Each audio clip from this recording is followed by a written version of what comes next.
Good morning. আমি আনোয়ারে মুর্শিদ, Shyamapada Das college of এডুকেশনের লেকচারার। এই ভিডিও ক্লিপে আমি তোমাদেরকে course tour contemporary India and এডুকেশনের ইউনিট 1 এর মধ্যে একটা অংশ ল্যাঙ্গুয়েজ ইস্যু যেটা রয়েছে, সেখানে একটা গুরুত্বপূর্ণ দিক রয়েছে ত্রিভাষার সূত্র। সেই ত্রিভাষার সূত্রটা নিয়ে আমি একটুকু আলোচনা করব। ত্রিভাষার সূত্রটা কী জিনিস? আমরা আগেই ভাষা সম্পর্কে আলোচনা করেছি। এখন ভাষা সম্পর্কে আলোচনার আরও অগ্রগতির জন্য আমাদের ত্রিভাষাটা শেখা খুব দরকার। ত্রিভাষার যে নীতি, সেই নীতিটা জানা খুবই প্রয়োজন। কী ছিল এই ত্রিভাষার নীতি? তার আগে এর ইতিহাসটা একটু বলি। এই ত্রিভাষার নীতি হঠাৎ করে আসেনি। এটা বহুদিন ধরে আমাদের যে শিক্ষার মাধ্যম, সেই মাধ্যমটাকে কিভাবে ফলপ্রদ বা ফলপ্রসূ করা যায় সেটা নিয়ে বিভিন্ন চিন্তাভাবনা চলছিল। সেটা স্বাধীনতার আগে থেকেই চলছিল, কিন্তু স্বাধীনতা পর্যন্ত যেহেতু আমরা ইংরেজদের অধীনে ছিলাম, তাই আমাদের মতের থেকে ইংরেজদের মতটাই বেশি করে আমাদেরকে মেনে নিতে হতো বা আমাদের উপর চেপে যেত। কিন্তু যখন আমরা স্বাধীন হলাম 1947 সালে, তখন থেকেই আমাদের দেশে কোন ভাষা চালু হবে বা কোন ভাষাটা প্রবর্তিত হবে ভারতীয়দের জন্য, এই নিয়ে একটা সমস্যা দেখা দেয়। কেননা ভারতের মতো দেশ একটা বহুভাষীর দেশ, সেখানে বহু ভাষা ব্যবহৃত হয়। কিন্তু তার সত্ত্বেও আমাদেরকে এমন একটা ভাষা বেছে নিতে হবে যে ভাষাটা সকল ভারতীয়র ভাষা হয়ে ওঠে। এর ফলে ভোটাভুটিও হয়, কিন্তু কংগ্রেসের সভায় একটা ভোটে, মাত্র একটা বেশি ভোটে জিতে হিন্দিকে রাষ্ট্র করার একটা আবেদন পাশ হয়। কিন্তু আমরা জানি পরবর্তীকালে সেটা আর টিকেনি। তার বিভিন্ন কারণ আছে, সেটা এখানে আলোচনা করছি না। কিন্তু মোটামুটিভাবে হিন্দিকে প্রথমভাবে প্রাথমিকভাবে বেছে নেওয়া হয়েছিল। কেননা হিন্দিটা ভারতবর্ষের বেশিরভাগ প্রদেশের ব্যবহৃত হয়, সে তো হিন্দির প্রচলন অন্য ভাষাগুলোর থেকে একটু বেশি। কিন্তু প্রত্যেকটা প্রদেশে হিন্দি নেই, অতএব সমস্যা তো হবেই। যদি হিন্দি চালু করে দেওয়া হয়, তাহলে যে প্রদেশগুলোতে হিন্দি নেই তারা কি করবে?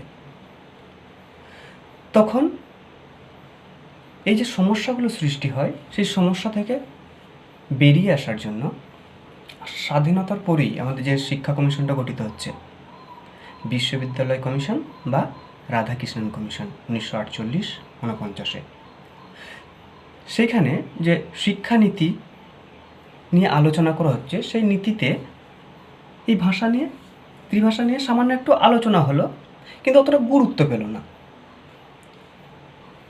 তার আরও যে ভালো দিকগুলো ছিল, সেই দিকগুলোর ওপর বেশি চর্চা হতে লাগলো। এই ভাষার দিকটা অতটা গুরুত্বপূর্ণ ভূমিকা পালন করতে পারল না। কিন্তু পরবর্তীকালে আরও যে কমিশনগুলো আসে, সেখানেও ভাষা নিয়ে অল্প বিস্তর চর্চা হয়, কিন্তু সঠিকভাবে ভাষাটাকে ইউটিলাইজ করার জন্য, ভাষা সমস্যা থেকে সমাধান বের করার জন্য 1964-66-তে ভারতীয় শিক্ষা কমিশন বা কোঠারি কমিশন এই ভাষাকে নিয়ে একটা নীতি তৈরি করলেন। ভাষা নীতি। কী নীতি? না, ত্রিভাষার নীতি বা ত্রিভাষার সূত্র বের করলেন। কীরকম সেই ত্রিভাষার সূত্রটা? ত্রিভাষার সূত্রটা আর কিছুই নয়, সেখানে বলা হলো যে প্রত্যেক স্টুডেন্ট সে তার মাতৃভাষা শিখবে, তারপরে শিখবে ভারতীয় যে কোনো একটি ভাষা, আধুনিক ভাষা অবশ্যই, আর একটা ভাষা শিখবে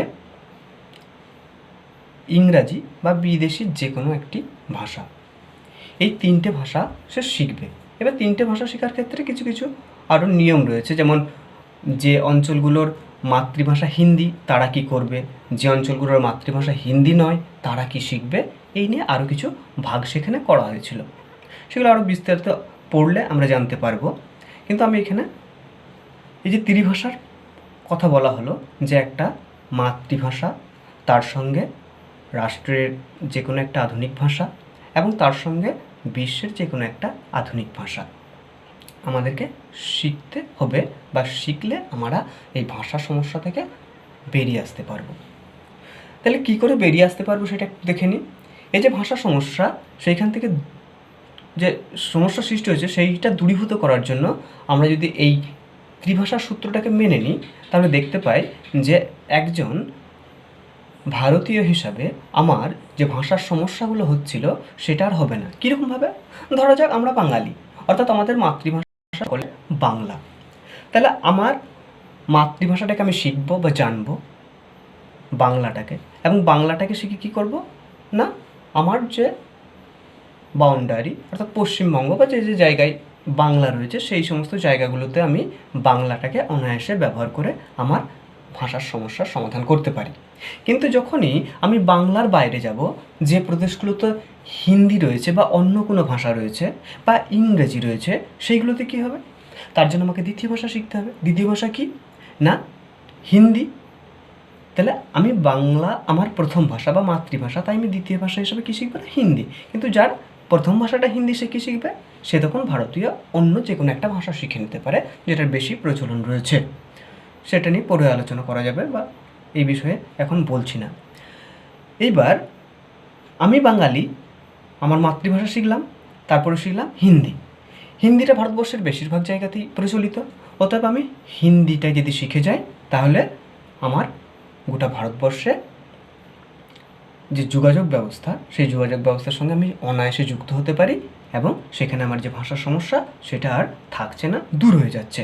অতএব আমি অনায়াসেই বাংলা এবং বাংলার সঙ্গে ভারতের যোগাযোগ খুব সুন্দরভাবে করতে পারবো যে কোনো জায়গায়। এবার যখন আমি বিদেশে যাব, বিদেশে গিয়ে কী করব না, তখন আমাকে আর এই হিন্দি বা বাংলা দিয়ে আর কাজ চালাতে পারবো না। তখন আমাকে কাজ করতে গেলে কী করতে হবে?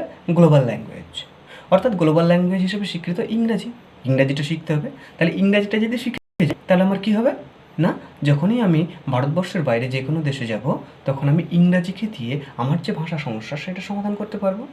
তাহলে একজন শিক্ষার্থীকে এই যে তিনটে ভাষা শিখতে হচ্ছে, মাতৃভাষা, রাষ্ট্রের যে কোনো একটি ভাষা, অবশ্যই সেটা আধুনিক, এবং এই দুটো বাদ দিয়ে বিশ্বের যে কোনো একটা আধুনিক ভাষা। কিন্তু আমরা চটজলদি বেছে নিই আমাদের মাতৃভাষা।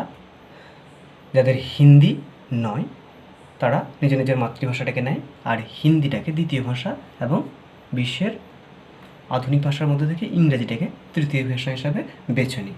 এবং ভারতীয় শিক্ষা কমিশন বা কোঠারি কমিশন এটাই বলছেন যে এই তিনটে ভাষাকে যদি আমরা ঠিকভাবে শিখে নিয়ে ইউটিলাইজ করতে পারি তাহলে আমাদের যে ভাষার সমস্যা সেই সমস্যাগুলো থেকে আমরা মুক্তি পাব, বা এর সমস্যার সমাধান হয়ে যাবে যোগাযোগের ক্ষেত্রে। এটা মোটামুটি ত্রিভাষার যে সূত্র তার বাইরের কাঠামো। এছাড়াও যে সমস্ত জিনিসগুলো রয়েছে সেগুলো পরবর্তী ক্লাসে আবার আলোচনা করব। ধন্যবাদ।